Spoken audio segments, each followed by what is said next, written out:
So rumor has it Nikon is hungry. They want a piece of the video pie that Canon and Sony have been feasting off, and they're thinking of making a replica of the FX3 Nikon style. Will they do it? Could they even compete with my Sony ZV-E1? No one could. All I want is the perfect camera. All I want is the perfect camera. So we're on the camera Nikon's trying to replicate the ZV-E1 low megapixel video machine. Zeiss Batis 18mm 2.8, of course. There's a douche light over there, blue in its hues. I put a light in there, making a triangle shape up there. So enjoy that throughout the episode. So here's the deal. I made a video saying I would love to see a Nikon A7S III because Sony does this to us. They have class-leading specs. If you just watch my camera hierarchy video, you know what Sony brings to the table. It's class-leading, except the look that you end up getting just ends up being a bit scratchy, greeny. Something's off with it, but like you cannot get better than Sony technology when it comes to reliability of autofocus. So according to Nikon rumors, Nikon is thinking of making a video-centric camera with incorporated red technology, a Sony FX3 killer, because that's what this line was, the A7S III FX3 ZV-E1. It's low megapixels. Not many people are taking 12 megapixel photos. It's designed for the perfect 4K and the most dynamic range. When you have too many megapixels, it's too much data.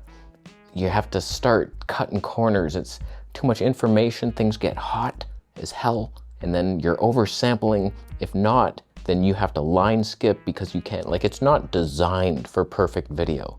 If you want perfect video in your camera, you have the bare minimum amount of megapixels to shoot in the resolution that you're going for, which should be 4K, not 6K, not 8. It takes a special kind of fool to even own an 8K monitor. Like if you're that guy, okay, you fell for it, congratulations. I have like a not even 4K monitor. Everything looks fantastic. What concerns me though is that was just marketing hype. That rumor said that they're likely gonna use the Z6 III sensor. If that's the case, then you're not designing a camera for video. There's no way. That's not designed. The Z6 III has to crop to get 4K 120. That's not video designed. Like that's the more useful spec. 4K 120 and HD 960 frames per second is what I'm shooting for, ideally. So like, give me some fun. So I would love to see Nikon design from scratch a video-centric camera, but that's not what this is. This is more like we're using what we have and we're gonna put a video flare on it and it'll be good. My Z6 III was good. Better than like everything I have sometimes. Like the RAW, 4K RAW, 6K RAW. It's a beautiful image, easy to edit. Beautiful noise pattern, Nikon colors. But honestly, I'm just tired of hearing these companies promise, here's a video-centric thing. Meanwhile, they're reusing all the parts they already had. It was not designed for this. It's just, here we have this, like the Sony FX3. What the hell was that? Even though it's fantastic video, like probably the most bought camera of our time. You're probably shooting on one while watching this.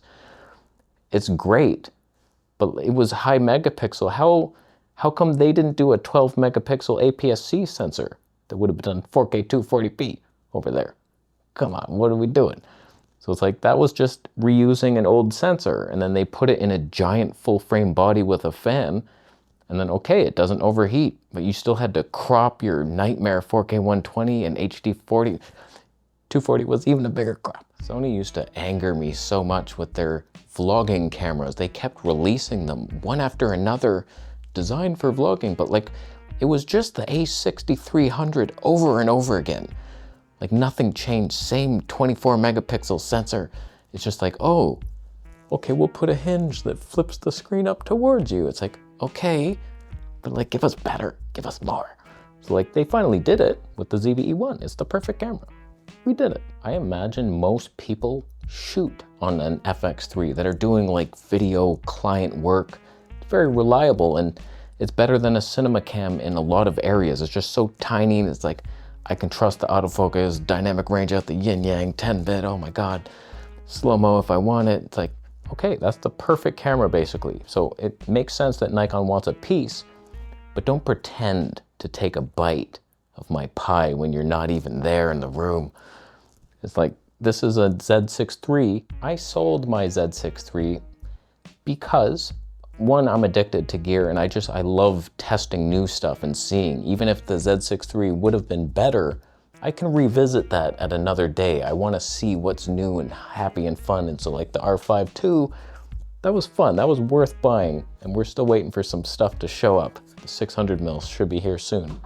And we'll see. Like I guarantee the Nikon's gonna look better with that 600mm prime versus my Tony 11 prime. It's like, how could it compete? But it'll be lighter, and I don't care about your life and your concerns. But the reason I was willing to part with my Nikon is the autofocus was not good. Every time you come in, it goes to the nose and then back to the eye, and it was just like weird. And it was like, why are you overshooting always? It wasn't polished at all. And when I do the slow motion street videography, it's like jerky, whereas Canon, it's not. It looks like a gimbal on Canon. So it's the polish, the autofocus and the stabe, and the colors were interesting. Sometimes I'm like, wow, Nikon colors. And then other times I'm like, I don't know, it's up and down on that one. But imagine this, bring yourself into this reality. Nikon, they come out, they say, here's our FX3 competitor. It's released like 5 years after, so it's much better. We're not matching the FX3. Look what we've done in 5 years. We have an 8-megapixel sensor. It's 4K, it's DGO, dual gain ISO. Sorry, Canon C70, you've been debunked. The best 4K you could possibly get. It's 4K 240p because it's a pretty hefty body. It's got a fan on there, but we've done some market research. People don't mind a little heavier of a body. It's 800 grams, still lighter than any Panasonic. We've worked on our IBIS, algorithms, less jerks, little digital stave on there that's actually really good, cropless, electronic stave, just like Panasonic. And then like we're focusing on Nikon color science with red raw in there. Can you imagine a Nikon full frame DGO sensor, 8 megapixels with red raw? The dynamic range on that? And then our autofocus algorithms, we no longer hunt further than we need to.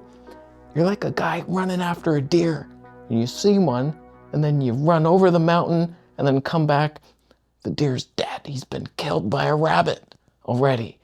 You missed your chance. Here's an example of Sony autofocus. I want this thing to be in focus. I have the thing now. Now, let's watch Nikon autofocus. I want that thing to be in focus. What's this? That's not it. Oh, got it.